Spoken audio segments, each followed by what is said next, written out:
이 빌립보서 4장은 이 빌립보서의 이 마지막에 해당하는 부분입니다. 이 빌립보서 4장에는 사도 바울이 이 빌립보 교회를 향하여서 권면하고 교훈했던 앞서 1장, 2장, 3장을 통하여서 이야기했던 내용들을 다시 한번 정리하고 또 빌립보 교인들이 바르고 건강한 하나님의 백성들로 세워져 가기를 간절히 바라는 이 사도 바울의 마음이 담겨 있습니다. 오늘 본문의 1절의 말씀에도 보면 그러므로 나의 사랑하고 사모하는 형제들 나의 기쁨이요 멸류가 아닌 사랑하는 자들아 이와 같이 주 안에 서라 라고 말씀합니다. 앞서서 빌립보서의 1장, 2장, 3장에 사도 바울은 이 빌립보 교회 성도들을 향하여서 앞서 복음에 합당한 삶을 살아가고 예수 그리스도의 마음을 본받고 또 예수 그리스도를 온전한 소망으로 삼아 너희들에게 주어진 그 부르심의 상급을 향하여 그 표대를 향하여 달려가는 그 성도의 삶을 살아가라라고 그들에게 이야기합니다. 그런데 이러한 것들을 앞서 이야기했던 1장, 2장, 3장의 말씀들을 따라 살아가는 삶의 모습이 어떠한 것인가 한마디로 정리하면 이 4장에서 이야기하는 주 안에 서라라고 하는 주 안에 서 있는 성도의 삶, 바르게 굳게 서 있는 모습이 이 앞서서 사도 바울이 이 빌립보 교회를 향하여서 말하고 싶었던 이야기라고 하는 것입니다. 빌립보 교회가 정말 성령님의 은혜 가운데 사도 바울이 자신이 가고자 했던 사바나로 나아가지 못하고 하나님께서 이 성령을 통하여서 환상 중에 마게도냐로 와서 도우라라는 그 음성을 듣고 찾아간 이 빌립보 지역에 세워진 그 하나님의 그 은혜와 능력으로 세워진 이 빌립보 교회가 사도 바울이 이 감옥에 있을 때 전해 들은 소식으로는 많은 어려움과 문제가 있고 다툼이 있고 환란이 있다라는 소식을 들었을 때 이 사도 바울이 수많은 이 사랑과 애정을 담아 이 빌립보 교회를 향하여서 하고 싶은 이야기가 무엇인가? 너희가 주 안에서 바르게 서라라는 이야기를 하고 싶어 했다라고 하는 것입니다.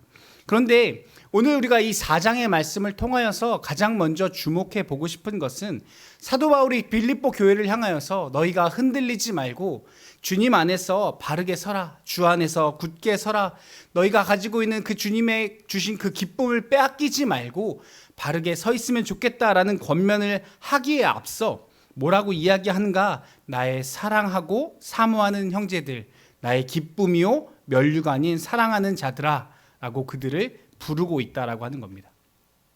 이 말은 다시 말해서 빌립보 교인들이 이미 그들이 주 안에서 바르게 서 있기 때문에 사도 바울이 그들을 사모하고 기뻐하고 칭찬하는 것이 아니라고 하는 겁니다.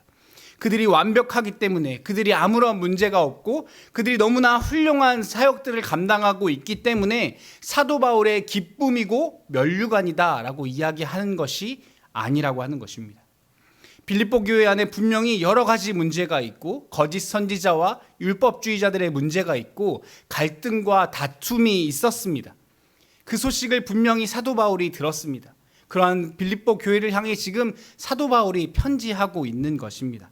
그러나 이러한 문제들에도 그러한 부족함에도 불구하고 사도 바울은 빌립보 교회를 향해서 나의 기쁨과 면류관들이라고 사랑스럽게 부르고 있는 것입니다. 우리는 이 점을 주목해 보아야 합니다. 사도 바울은 그들의 온전한 모습 때문에 그들의 놀라운 사역 때문에 너희가 나의 기쁨이고 면류관이다라고 이야기하지 않는다라고 하는 것입니다. 여러분 우리가 잘 알고 있는 것처럼 교회는 죄인들이 모인 곳입니다.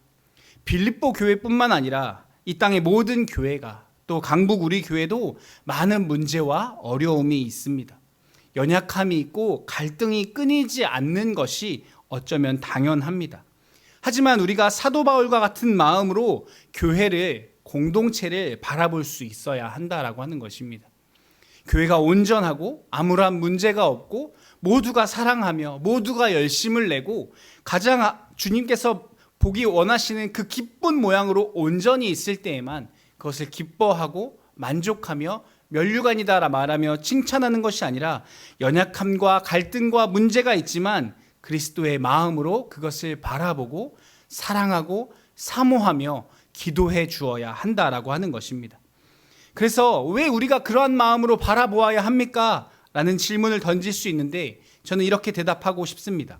하나님께서 예수님께서 우리를 그러한 모습으로 바라봐 주시기 때문에 주님께서 우리를 그러한 마음으로 바라봐 주시기 때문에 연약하지만 수많은 문제가 있지만 여전히 우리를 사랑의 눈빛으로 바라보시며 나의 기쁨이고 면류가 아닌 자들아 라고 우리를 부르시기 때문에 우리도 그러한 마음으로 교회를, 지체들을 바라봐 줄 수 있어야 한다라고 하는 것입니다. 그러므로 우리는 교회의 이러한 연약함과 한계와 문제점이 있음에도 불구하고 주 안에 서 있는 자들이 되기 위해 우리가 함께 힘써야 한다라고 하는 것입니다. 함께 그러한 마음을 품고 함께 그러한 눈으로 바라봐주며 우리가 온전히 서 나가기 위해 함께 해야 한다라고 하는 것입니다.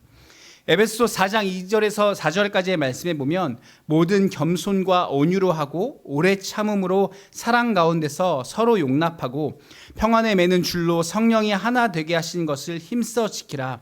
몸이 하나요 성령도 한 분이시니 이와 같이 너희가 부르심의 한 소망 안에서 부르심을 받았느니라 라고 말씀합니다. 사도 바울은 이 에베소서의 말씀을 통하여서 우리가 주님 안에서 한 소망으로 하나로 한 부르심 가운데 하나 되게 하심 가운데 우리가 부르심을 얻었다. 우리는 한 공동체이다. 예수 그리스도를 머리로 한 우리는 하나이다 라는 것을 강조하여 이야기하고 있습니다. 이 말씀처럼 우리는 마땅히 하나이고 하나 되기 위해 힘써야 한다라고 하는 것입니다. 여러분, 그렇다면 우리가 어떻게 해야 교회가 여러 갈등과 다툼과 문제 속에서도 여전히 하나 되어지고 굳게 세워질 수 있을까요? 우리가 어떻게 해야 할까요? 우리가 어떠한 마음을 품어야 할까요? 우리가 어떠한 모습으로 노력을 해야 우리가 주님께서 말씀하시는 이 하나 되게 하신 것을 힘써 지키는 공동체가 될 수 있을까요? 먼저는 2절 말씀에 같이 우리가 주 안에서 같은 마음을 품어야 합니다. 주님께서는 우리에게 이렇게 말씀하십니다. 사도 바울은 빌립보 교회를 향하여서 내가 유오디아를 권하고 순두개를 권하니 주 안에서 같은 마음을 품으라 라고 이야기합니다. 여기서 이 유오디게와 순두개라는 이 두 여인 사이에 이 갈등과 문제가 있었던 것 같습니다. 그런데 이 말씀을 통하여서 미루어 짐작할 수 있는 것은 이들이 갖고 있는 문제가 어떤 이단의 문제나 율법의 문제, 교리의 문제는 아니었던 것 같습니다. 왜냐하면 그러한 문제였다면 이 사도 바울의 특성상 분명히 이러한 것은 이렇게 이해해야 하고 너가 이러한 마음으로 하나님의 말씀을 다시 해석해 보아야 한다라고 분명히 권면하였을 겁니다. 하지만 그러한 이야기가 없는 것으로 봐서 단순히 이들이 갖고 있었던 어떤 갈등과 다툼이 있었던 것으로 사료됩니다. 그런데 이 두 분의 여인께서 갈등과 다툼으로 싸우고 있는데 이어지는 3절의 말씀에 보면 이 두 여인이 바울과 함께 복음에 힘썼던 사람들이라고 이야기합니다. 아마도 이 두 여인은 우리가 잘 알고 있는 이 자주장사 루디아와 함께 이 빌립보 교회를 처음 개척할 때 함께 했던 사람들인 것 같습니다. 사도 바울이 직접 복음을 전했고 그 복음을 듣고 그리스도인들이 되었던 여인들, 그리고 빌립보 교회를 개척하고 이 빌립보 교회를 세워가는데 큰 힘과 도움이 되었던 그러한 여인들이라고 하는 것입니다. 그런데 이러한 여인들 가운데 갈등과 다툼이 있다라는 소식을 사도 바울이 듣습니다. 그런데 이러한 소식을 그냥 모른 척하기에는 갈등과 골이 꽤 깊었고 교회 안에 큰 소문과 시끄러운 소동이 있었던 것 같습니다. 오늘날로 이야기하자면 교회 안에 연륜도 있고 영향력이 있는 두 권사님이 싸운다라고 생각하시면 좋을 것 같습니다. 이 초신자분들이 싸우거나 아니면 이 주일학교 우리 아이들이 다투고 갈등이 생겼다면 사실 교회 안에 큰 시험거리가 아닐 수 있습니다. 아직 어리니까, 아직 이 신앙생활을 잘 모르니까 그럴 수도 있지라고 하며 많은 교인들과 성도들, 많은 사람들이 이해하고 다독이며 넘어갈 수 있을 것입니다. 그런데 신앙의 연륜도 꽤 깊고 교회 안에서 어느 정도 직분과 위치에 있는 성도들 간의 갈등은 모든 교회 안에 이 시험거리로 남게 된다라고 하는 것입니다. 그래서 사도 바울 또한 이 문제를 외면하지 않고 이 두 사람을 화해시키기 위해 노력합니다. 그런데 그 화해를 위한 권면은 바로 이것입니다. 주 안에서 같은 마음을 품으라라고 하는 것입니다. 여러분, 주님 안에서, 예수 그리스도 안에서 같은 마음을 품으라는 것은 도대체 어떤 마음일까요? 빌립보서 2장에서 이야기하는 그리스도 예수의 마음을 품으라고 하는 것입니다.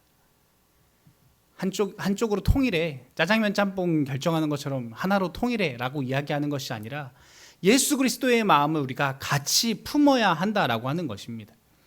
유대계와 순두계의 갈등의 다툼의 원인에 대해서는 우리가 말씀에 기록되어져 있지 않기 때문에 이들이 왜 싸우고 있는지는, 왜 다투고 갈등이 생겼는지는 자세히 알 수는 없습니다. 그런데 여러분, 보통 왜 다투고 갈등이 생깁니까?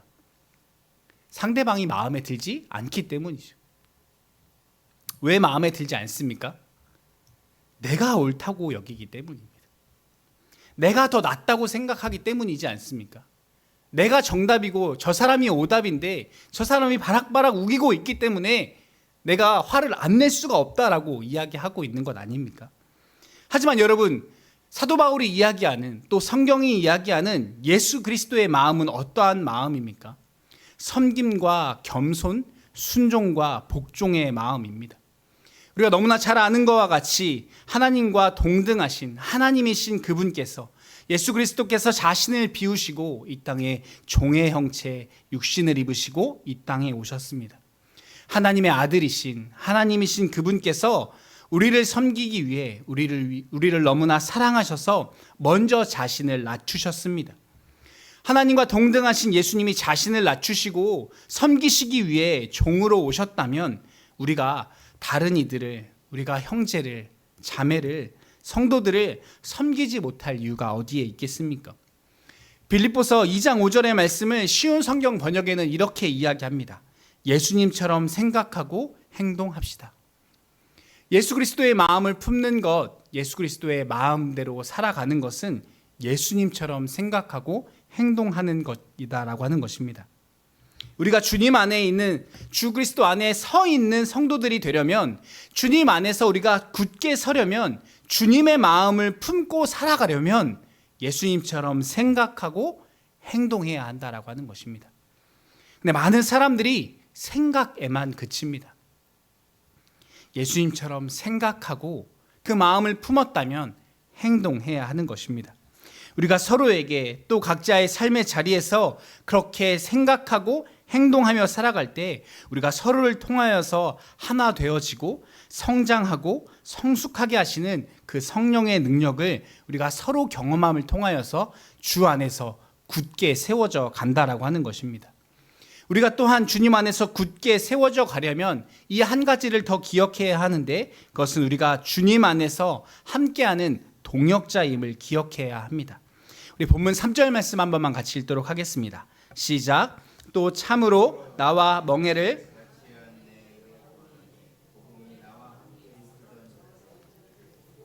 또한 글레멘드와 그 외에 나의 동역자들을 도우라. 그 이름들이 생명책에 있느니라. 아멘. 이 유디게와 순두게 이 두 여인이 빌립보 교회에 사실 너무나 훌륭한 두 명의 여성 지도자였다라고 하는 것입니다.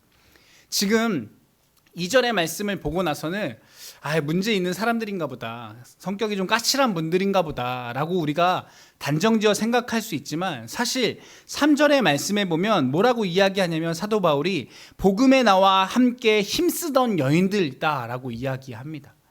지금 단순히 성격이 까칠해서 싸우고 있는 교회에 문제를 일으키는 두 사람이 아니라, 교회의 골칫거리나 문제를 일으키는 그러한 사람들을 이야기하는 것이 아니라, 오히려 바울과 함께 복음을 위해서 힘쓰고 애쓰는 사람들, 복음을 위해 삶을 던지는 사람들, 복음을 전하기에 너무나 어렵고 어두운 그 시대 가운데 빛과 소금의 역할을 감당하기에 힘쓰고 애쓰던 그 초대교회의 핵심과도 같았던 사람들이다라고 하는 것입니다. 근데 우리가 2절의 말씀을 보면서 오해하면 안 된다라고 하는 것입니다.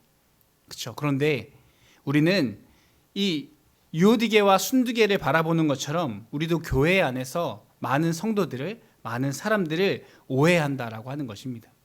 단편적인 모습을 보고 오해하고 곡해합니다. 우리가 2절 말씀까지만 본다면 두 사람이 교회 안에서 다투고 문제를 일으키고 바울을 더 힘들게 만들고 믿음이 형편없고 오히려 교회에 문제를 일으키는 사람으로 생각하기 쉽습니다. 하지만 3절의 말씀을 이어서 본다면 그 사람들은 단순히 문제를 일으키는 사람이 아니라 주님 안에서 함께 힘쓰는 동역자들이었다라고 하는 것입니다. 그런데 동역자임에도 불구하고 사람이 연약하기 때문에 때때로 갈등을 일으키고 문제를 일으킬 때도 있다라고 하는 것입니다. 지금은 그들이 다투고 있지만, 지금은 그들이 엉뚱한 데에 힘을 쓰고 있지만, 이들이 다시 오로지 복음에 힘쓰는 자들이 될 수 있도록, 다시 두 사람이 화해할 수 있도록, 다시 하나 될 수 있도록 도와주라고 빌립보 교회를 향하여서 사도 바울은 편지하고 있는 것입니다. 아직 갈등이 남아있지만, 아직 여전히 싸우고 있지만, 그래서 문제를 일으켰지만 여전히 자신이 사랑하는 사람들이고 하나님 안에서 함께하는 동역자임을 사도 바울은 믿고 신뢰한다라고 이야기하는 것입니다. 이 동역자라는 말의 사전적 의미는 동일한 한 가지 목적을 가지고 함께 일하는 사람이다라는 뜻을 가지고 있습니다. 하나의 동일한 목적을 위해서 일하는 사람, 하나의 동일한 목적 무엇입니까? 하나님 나라의 복음을 위해서 이들이 함께 일하고 있는 사람들이라고 하는 것입니다. 전혀 다른 길을 가는 사람들이 아닙니다. 함께 걸어가고 있는 사람들이고, 함께 걸어감을 통해서 도착할 최종 목적지가 똑같은 사람들입니다. 두 사람이 서로 뗄래야 뗄 수가 없는 존재라고 하는 것입니다. 여러분 생각해 보십시오. 같이 사는 가족들도 때로는 상처를 주기도 하고 상처받기도 하고 투닥거리며 싸우기도 합니다. 그런데 여러분, 그렇다고 해서 가족이 오늘부터 이제 너는 가족이 아닌 걸로 합시다, 호적을 팝시다 라고 얘기하는 사람들이 없지 않습니까? 끊임없이 다투고 갈등을 일으키고 부딪히며 살아가지만 그런 것들을 통해서 서로를 더 알아가고 더욱 하나 되어져 가는 것이 가족이지 않겠습니까? 우리도 신앙 공동체 안에서, 교회 안에서 갈등이 있고 다툼이 있고 문제가 생기는 것을 이상하게 여길 필요가 없습니다. 우리가 중요하게 생각해야 하는 것, 우리가 주목해야 하는 것은 그 문제와 갈등과 다툼을 어떻게 해결할 것인가, 어떻게 해결하는 것이 주님 보시기에 좋은 것인가, 또 우리가 어떻게 해결하고 우리가 어떻게 사랑함을 통해서 교회의 덕을 세울 수 있는가를 고민하고 또 기도해야 한다라고 하는 것입니다. 그런데 여러분, 이러한 일이 가능해지기 위해 우리가 기억해야 할 것은 우리가 하나로 부르심을 받은 동역자임을 기억해야 한다라고 하는 것입니다. 왜 동역자임을 기억하는 것이 중요한가? 하나님께서 나만 부르는 것이 아니라 저 사람도 부르셨고, 예수 그리스도께서 나만을 위해서 죽으신 것이 아니라 저 사람을 위해서도 죽으셨고, 주님께서 나를 부르심과 같이 저 사람도 부르셔서 우리 모두를 사랑하셨고 구원하셨고 하나 되게 하셨고 우리 모두를 통하여서 이 교회를 이루셨다라고 하는 사실을 우리가 기억한다면 사랑할 수 있고 용납할 수 있고 하나 될 수 있기 때문입니다. 그래서 우리가 하나로 부르심받은 동역자임을 기억해야 한다라고 하는 것입니다. 그러므로 사랑하는 성도 여러분, 신앙생활은 언제나 함께 하는 것입니다. 누구 혼자 독단적으로 열심히 한다고 해서 할 수 있는 것이 아닙니다. 우리는 동역자이고 영적인 가족인 것입니다. 우리가 하나님 나라를 진짜 소망하고 주님의 다시 오심을 진짜 기다린다면 지금 우리 마음 가운데 찾아온 그 상한 감정 때문에 다시는 그 사람 안 보겠다고 토라져서 한숨을 푹푹 내쉴 일이 아니다라고 하는 것입니다. 왜냐하면 여러분, 정말 생각해 보십시오. 여러분, 우리가 정말 예수 그리스도를 믿지 않습니까? 주님의 그 다시 오심을 소망하지 않습니까? 주님 앞에 다시 그 설날들을 기대하고 고대하지 않습니까? 여러분, 정말 우리가 그 사실을 믿는다면 그 사람은 안 오겠습니까? 주님의 그 심판대 앞에 주님께서 우리를 두 팔 벌려 안아주실 그 은혜의 자리에 그 사람은 안 오겠습니까? 그날에 주님 앞에서 우리가 화해하면 그 손잡는 손이 얼마나 쑥스럽겠습니까? 지금 이 땅에서 한 공동체를 이루게 하신 이 교회 안에서 우리가 화해하는 것이 주님 보시기에 더욱 합당하지 않겠습니까? 우리가 우리의 죄를 사하여 준 것 같이 주님이 그날에 우리의 죄를 사하여 주실 것입니다. 우리가 그 사실을 믿는다면 더욱 사랑하고 하나 될 수밖에 없다라고 하는 것입니다. 말씀을 맺기 원합니다. 사랑하는 성도 여러분, 교회는 운명 공동체이고 가족입니다. 정말 우리가 너무나 잘하는 것처럼 나 혼자 잘한다고 신앙생활 잘하는 것이 아닙니다. 우리가 서로 판단하고 정죄할 필요가 없습니다. 지체의 어느 부분이 연약하면 다른 지체가 그것을 도와주고 보완해 주라고 우리를 하나 되게 하신 것입니다. 예수 그리스도 안에서 우리는 한 교회로, 한 지체로 부르심을 받았습니다. 함께 신앙생활하다 보면 어느 날 내가 실수하기도 하고 다른 날은 그 사람이 실수하기도 합니다. 내가 잘하면 다른 사람이 못하기도 하고 내가 못하면 다른 사람이 잘할 때도 있습니다. 그렇기 때문에 우리가 잘한다고 교만할 필요도 없고 내가 못한다고 상심할 일도 없습니다. 본문 3절의 말씀에 보면 그 이름들이 생명책에 있느니라 라고 말씀합니다. 우리 모두는 그 주님의 생명책에 이름이 기록된 사람들입니다. 우리가 하나님의 자녀답게 살아가야 하는 것입니다. 그 생명책에 이름이 있는 사람답게 행해야 하는 것입니다. 여러분, 우리가 명함 한 장을 가져도 그 명함, 거기에 있는 직책과 그것에 걸맞는 삶을 살아가려고 애쓰지 않습니까? 우리의 이름이 주님의 생명책에 기록되어 있다고 주님 말씀하십니다. 그러므로 지금 이 말씀이 신실한 이 빌립보 교회에 있는 성도들에게 뿐만 아니라 오늘 우리에게도 동일하게 하시는 말씀인 줄 믿습니다. 사랑하는 성도 여러분, 우리가 이러한 사실을 기억한다면 우리가 너무나 잘 아는 이 빌립보서의 4장에 바로 이어져 있는 이 4절 말씀과 같이 사도 바울이 말하는 이 말에 우리는 아멘할 수 있을 것입니다.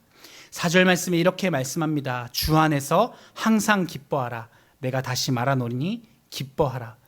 우리가 진짜 기쁨을 누리려면 주님 안에서 하나 되어져야 합니다. 나의 연약함을 인정할 뿐만 아니라 우리의 지체의 연약함을 인정하고 우리가 하나 되어질 때 진짜 함께 기뻐할 수 있을 것입니다. 우리가 예수 그리스도의 그 복음을 위하여 같은 마음을 품고 함께 멍에를 매며 서로를 위해 기도하고 사랑하기로 결정할 때 우리가 주님 안에서 굳게 서서 함께 기뻐할 수 있을 뿐만 아니라 빌립보 교회와 같이 하나님의 기쁨이 되는 강북 우리 교회가 되어질 줄 믿습니다. 그러한 은혜를 소망하며 함께 사랑하고 함께 기도하고 함께 세워져가는 저와 여러분 되어지시기를 예수님의 이름으로 축복합니다. 기도하겠습니다.